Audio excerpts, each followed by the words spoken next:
అదవుతా ప్రియా చౌదరి అంటే నీకేం పని తెలంగాణలో ఓ ఆంధ్రప్రదేశ్ లో కూటమి ప్రభుత్వాన్ని ప్రశ్న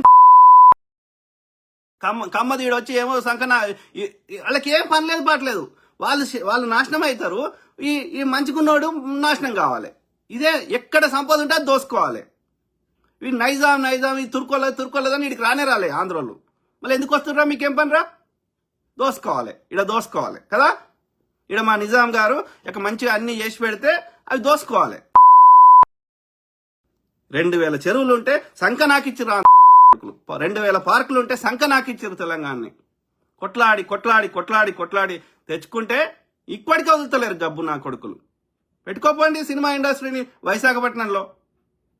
మీ సినిమాలు చూసి ప్రజలకు విసిగి వేసారిపోయారు.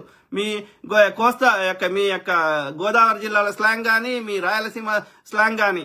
రాయలసీమ కొంచెం బెటర్. ఇప్పుడు తెలంగాణ యాస మీద పడ్డారు. మీకు వ్యాపారం చేయాలి, సంపాదించాలి, అంతే. మీకు విలువలు లేవు, మీరు మనుషులు కాదు. ఆడవాడు గుండు సంజయ్ గాడు ఏం మాట్లాడుతాడో వానికే తెలియదు. వాడు అంటే 1% కూడా ఒక చదువుకున్నవాడు కాదు. ఓ జర్దా వేసుకుంటాడు, ఒక్క సబ్జెక్ట్ నాలెడ్జ్ ఉండదు. అందరు ఐటం కాలే. మీరు ఎవ్వరన్నా చూడండి. వాడు గుండు అరవింద్ గాడు వాని అయ్యా కాంగ్రెస్ కి పిసిసి ప్రెసిడెంట్. ఎన్నేళ్ళుండే ఇంచుమించు చచ్చదాకుండే. అర్థమైందా? ఆ చచ్చిపోయేటప్పుడు కూడా ఆయన కాంగ్రెస్ జాయిన్ అయితే వీడు మళ్ళీ ఇబ్బంది పెట్టిండు లంబడి కొడుకు. వాడు ఇవాళ వచ్చేసి వాళ్ళ అయ్యతోటి కాంగ్రెస్ ప్రచారం చేసిండు లంబడి కొడుకు. ఇవాళ నేను బీజేపీ, నేను సంకల్ గుద్దుకుంటే ఏం తెచ్చినవరా? బీజేపీ నుంచి నిజామాబాద్కి ఏం తెచ్చినావు, తెలంగాణకి ఏం తెచ్చినావు? ఈ బాడుకోవాలందరూ ఈటల రాజేందర్ గారు వాడు లెఫ్ట్ ఐడియాలజీ. వాడి కోళ్ళ ఫారం ఇవన్నీ కబ్జాలు పెట్టి అవి కాపాడుకోవడం కోసం బీజేపీకి పోయిండు లంబడి కొడుకు. వాడేమో ముదిరాజు, వాని పెళ్ళామేమో రెడ్డి. సో వీడు రెడ్డి పెట్టుకుంటాడు. అది మౌనిక వంకర్. అది మొగన్ వదిలేసింది రెడ్డిని ప్రేమించి. ఇప్పుడు ఆ మొగన్ పేరు పెట్టుకుంటుంది రెడ్డి అని. ఏమి సంస్కారం రా? రిజర్వేషన్ బీసీ కావాలి, కులమేమో రెడ్డి పెట్టుకుంటారు.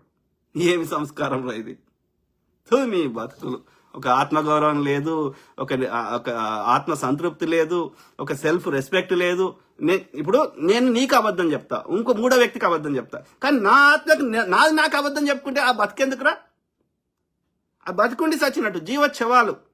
ఈ జీవోత్సవాలుగా బతుకుతున్న అందరూ వాళ్ళు చచ్చిపోయినట్టే. వాళ్ళ పిండ ప్రదానం చేసుకోండి. ఎందుకంటే నాది నేను అబద్ధం చెప్పుకున్నాక నేను ఎవరి కోసం బతుకుతున్నా భూమి మీద? మూర్ఖులు తయారయ్యారు. వాడు రాజా సింగ్. ఈ అమ్మ ఎందుకో పోరా నీ రాజస్థాన్ ఈడుంటారు, రాజస్థాన్ పాట పాడతారు లంబడి కొడుకు. నిజాం వీళ్ళని అలో చేసిండు. నిజాం అలో చేయకపోతే ఈడ ఉండకపోతే ఒక్క మార్వాడాడు. ఈడ ఉంటారు, ఈడ గాలి పీలుస్తారు, ఈడ తింటారు, మళ్ళీ రాజస్థాన్ పాట పాడతారు పాడుకోవాలి. పోరా రాజస్థాన్.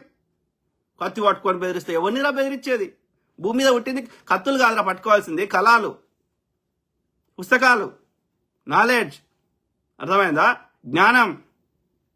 కత్తితోటి భూమ పెట్టది కత్తి. సిగ్గులేని నా కొడుకులు. ఆలోచించండి మిత్రులారా. సో జాతీయ జెండాని వాళ్ళు సృష్టించిందిగా ఏది 92 వరకు, లేకపోతే 2001 వరకు. ఏది ఆర్ఎస్ఎస్ జాతీయ జెండాని ఎగిరేయలేదు, భారత రాజ్యాంగాన్ని అంగీకరించలేదు. అర్థమైందా? ఇలా వల్లభాయ్ పటేల్ విగ్రహం కట్టారు కదా, ఇదే పటేల్ గారు ఏమని కండిషన్ పెట్టిండు వీళ్ళ మీద? బ్యాన్ వేసింది. మహాత్మా గాంధీ చంపినాక మహాత్మా గాంధీకి అత్యంత సన్నిహితుడు ఓడరా అంటే ఈ భూమి మీద వల్లభాయ్ పటేల్. ఆయన చనిపోయే కంటే ముందు 3 గంటల 4 గంటల ముందు ఓకే పటేల్ గారితో సంభాషణ జరిగింది. అర్థమైందా? పటేల్ గారి యొక్క కూతుర్ని ఆ గాంధీకి సేవకురాలుగా పెట్టిండు పటేల్. ఎందుకంటే they are similar age group అన్నట్టు, చాలా అత్యంత సన్నిహితులు. ఇలా అంటే వాళ్ళకి విగ్రహాలు కట్టుకోవడానికి నాయకులు లేరు వాళ్ళకి. మీరు ఆలోచించండి. లెఫ్ట్ భావజాలం ఉన్నటువంటి చంద్రశేఖర్ ఆజాద్ కావచ్చు, లెఫ్ట్ భావజాలం ఉన్నటువంటి ఈ యొక్క భగత్ సింగ్ కావచ్చు, లెఫ్ట్ భావజాలం ఉన్న సుభాష్ చంద్రబోస్ కావచ్చు, సోషలిజం ఉన్నటువంటి కాంగ్రెస్ నాయకులు కావచ్చు, వీళ్ళకి విగ్రహాలు కట్టుకునే స్థాయికి, వీళ్ళే మా నాయకులు అని చెప్పిన స్థాయికి ఎదిగిన అంటే దిగజారిన వాళ్ళంటే అర్థం చేసుకోండి. వాళ్ళకి ఎందుకంటే వాళ్ళ నాయకులు అని చెప్పుకుంటున్న వాడు దేశం గురించి పోరాటం చేయలేదు, దేశ ద్రోహం చేశారు. ఒక్క ఆర్ఎస్ఎస్ అని కూడా హిందూ మహాసభని కూడా స్వతంత్ర ఉద్యమంలో పాల్గొనొద్దని పిలుపునిచ్చారు, క్విట్ ఇండియా ఉద్యమంలో పాల్గొనొద్దని పిలుపునిచ్చారు. మీకు ఎలాంటి సేవ చేయడానికైనా ఎల్లకాలం మేము సిద్ధమని చెప్పారు. ఈ భారతదేశంలో బ్రిటిష్ ఉండాలని చెప్పారు. భారతదేశానికి యొక్క బ్రిటిషుల వానికి సైనికులుగా పనిచేసారు వీళ్ళు. మూర్ఖులు, నీచులు, నికృష్టులు, దుర్మార్గులు ఎవరైనా ఉన్నారంటే ఈ ఆర్యులు. అర్థమైందా? రండి, చర్చకు రండి. విత్ డేటా, విత్ ఫ్యాక్ట్స్ చూపెడతాం. మీ లెక్క గాలి మాట, చారిత్రక ఆధారాలు చూపెడతాం. మీ లెక్క ఆడెవడో రాసిండు, వాడు చెప్పిండు, వాని తాత చెప్పిండు అని మేము చెప్పం చెత్త. అర్థమైందా?